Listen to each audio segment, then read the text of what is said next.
Let's meet today's guest chef. I'm speaking about none other than celebrated celebrity private chef, Neill Anthony. Oh, Neill, can I tell you something? I think every single time you visited Afternoon Express, I've just missed you. Yeah.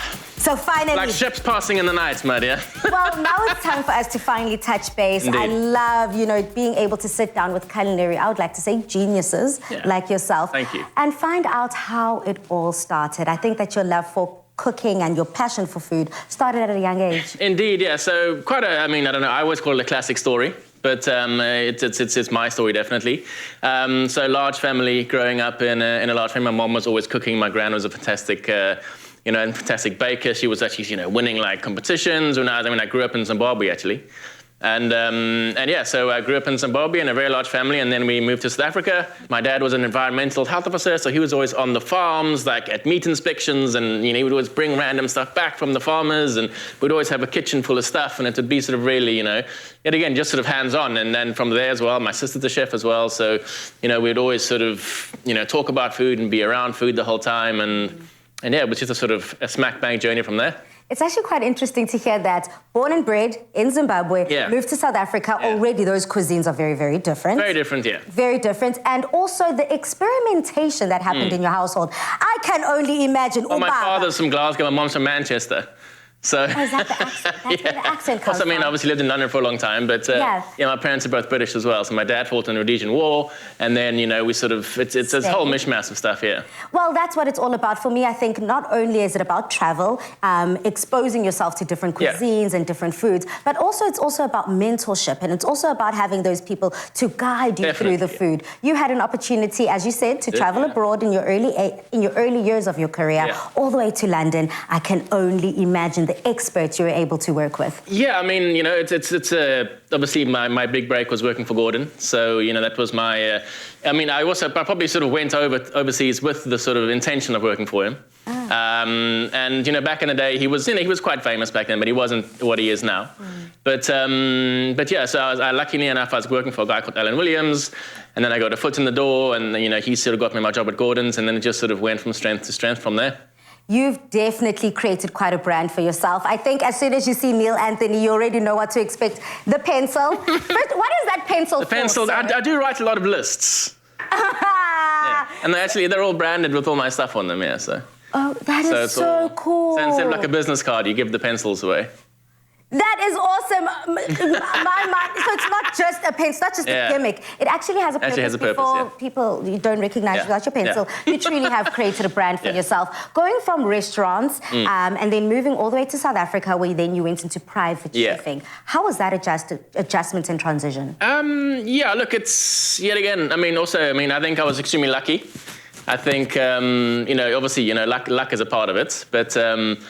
It was extremely tough. It's not like, I had this in my mind that I was just going to come to South Africa, I was going to have like a website and a blah and a blah, and then I was all of a sudden just going to, it's going to see boom, So I'm just sort of, in South Africa, and I'm like, have my laptop open, and I'm like... Anytime now. So yeah, yet again, it just took, jumping into it, a lot of hard work. Starting from a certain level. Yet again, I was also quite lucky. My sister was a restaurant chef here already, so I had sort of ins and outs and in the sort of game and stuff like that, and just sort of threw myself into it. That's all you really can do. A lot of private chefs now ask me how I did it, and sort of people wanting to jump on the restaurant industry. You really just got to give it a go and smash it and be lucky. And I think now with the sort of social media channels, we can be a lot more flexible. And practicality with the hours. A lot of people speak about just the relentless hours on your feet when working in a restaurant. But in private chefing, is there more flexibility and independence? Yet again, you're working for yourself essentially, so you've also pushed yourself harder as well. The thing is, you also need a lot more sort of social skills as a private chef as well. You can deal with people the whole time and stuff like that. Restaurant chefs, at Gordon's and stuff like that, you'd get in at 5 a.m. and and you'd leave at 1 a.m. You know what I mean? So it's like, you're literally just sort of in that zone, and it's that sort of, and then that's your entire life. Whereas in the sort of private sector, you've really got to,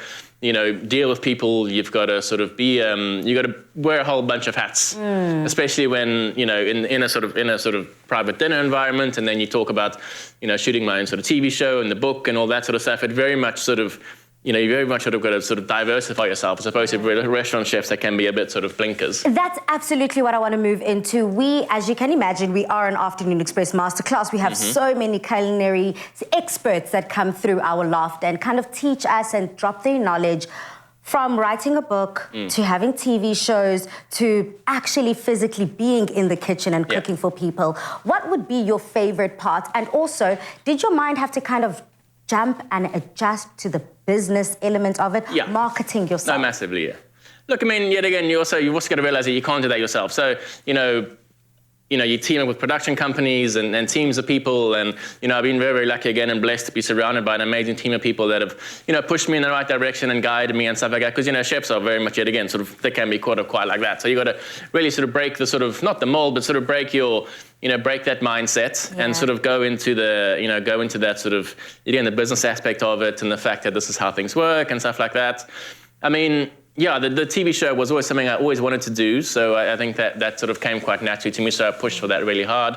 The book and, every sort of thing that sort of flowed out of that, yet again, you've also just got to grab the opportunities when they arise, and then as soon as they come, you take the opportunity and that's it. Absolutely. Actually, as you're speaking, I'm kind of envisioning like a net just widening, and you kind of grab what you need to. What's your favorite part of being a private chef? Where does the passion lie for you? It's always just, it's about the people and about the food, you know what I mean? So it's about people and the food. Food has this amazing power to bring people together, and every single time we do it, sort of really nice with dinner party or a function or event or anything. I mean, even the shows and stuff like that. It's all about bringing people together around good food. We have amazing produce in South Africa. I don't want you to be a name dropper. I hate to do that to you, but I have to find out. Come, let's go. Who have been some of the names, the major names that you've cooked for? And do you have a favorite? Who was like a diva? That's the weirdest thing is I haven't had many diva episodes. Really? Madonna was pretty tough. We did. You've cooked for Madonna? Yeah, we did her 50th birthday party. Yeah, it was crazy. Jason Statham was there, Jamie Oliver was there, the Black Eyed Peas were there, Paul McCartney, U2. Yeah, international superstars. Yeah, so that's really fun. She was a bit much, but that was okay. Victoria Beckham was cool. She's really cool. I love it. So I love the Beckham. So that's really fun. Paul McCartney, he's really nice. Elton John's Christmas party, we used to do that every year, so that was quite fun. And then locally we've done, Francois Pienaar's a really cool guy. I like cooking for him, he's really, really fun. Loads of South African celebrities that have been on the show. It's been really, really cool.